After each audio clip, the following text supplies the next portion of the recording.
Friends Explained, Season 1, Episode 15, The One with the Stoned Guy. We're 15 episodes into Friends Season 1.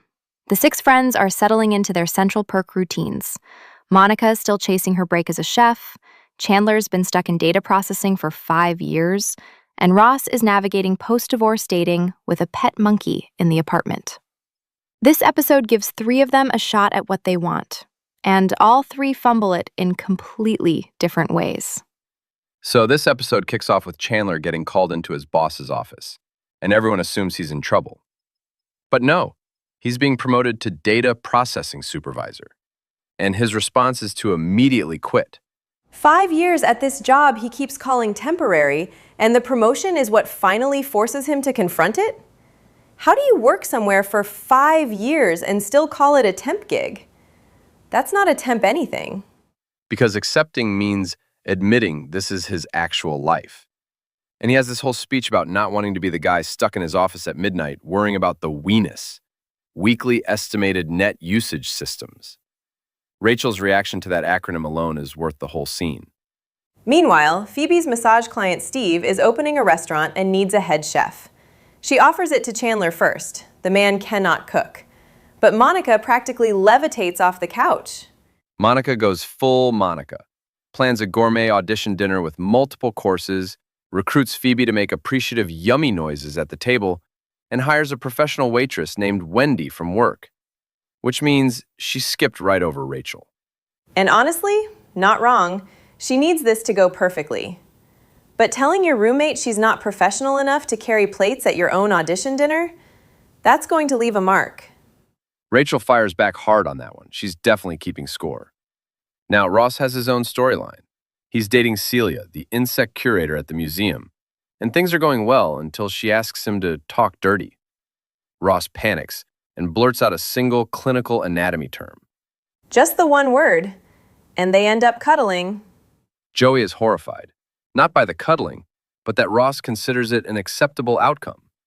So Joey tries to coach him, makes Ross practice dirty talk on him with his eyes closed. Ross actually starts getting into it, building this elaborate scenario, and right at the peak moment, Chandler walks in. That walk-in is absolutely incredible. But Ross takes the coaching to heart, goes back to Celia with this elaborate routine involving characters, plot lines. He mentions villagers at one point. It takes so long that they're both completely exhausted by the end. They cuddle again. How do you run out the clock on dirty talk? The man cannot close. Elite cuddler, though.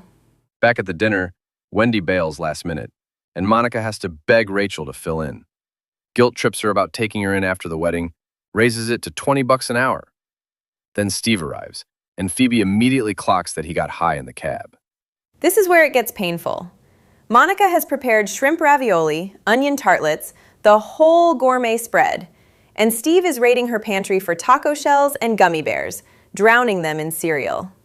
She's waited 7 years for a shot like this, and the guy can't sit still for 4 minutes. She finally snaps and calls the whole thing off. The group rallies around her afterward. The food was incredible. The noises Phoebe made were completely genuine. She just got dealt the worst possible hand with this guy. Sweet moment. But then Chandler's aptitude tests come back saying he's perfectly suited for data processing at a large multinational corporation. The career counselor basically looks at the results and sends him right back to his desk. And when his old boss calls with a bigger offer, Chandler tries to refuse. But the guy just keeps throwing numbers at him until he caves. Last scene is Chandler in his new office with a window, yelling about the WENUS at midnight. He became exactly the guy he said he didn't want to be. All 3 of them wanted something this week and couldn't get out of their own way. Chandler can't escape the job, Ross can't get past the awkwardness, and Monica does everything right, but the universe sends her a stoned restaurant owner who wants gummy bears instead of her tartlets. At least Phoebe gets the last laugh. Revenge massage elbows directly into Steve's spine. You love to see it. Chandler's back at work. More money, more misery. Monica still hunting for her chef break. Ross has cuddled through 2 dates running.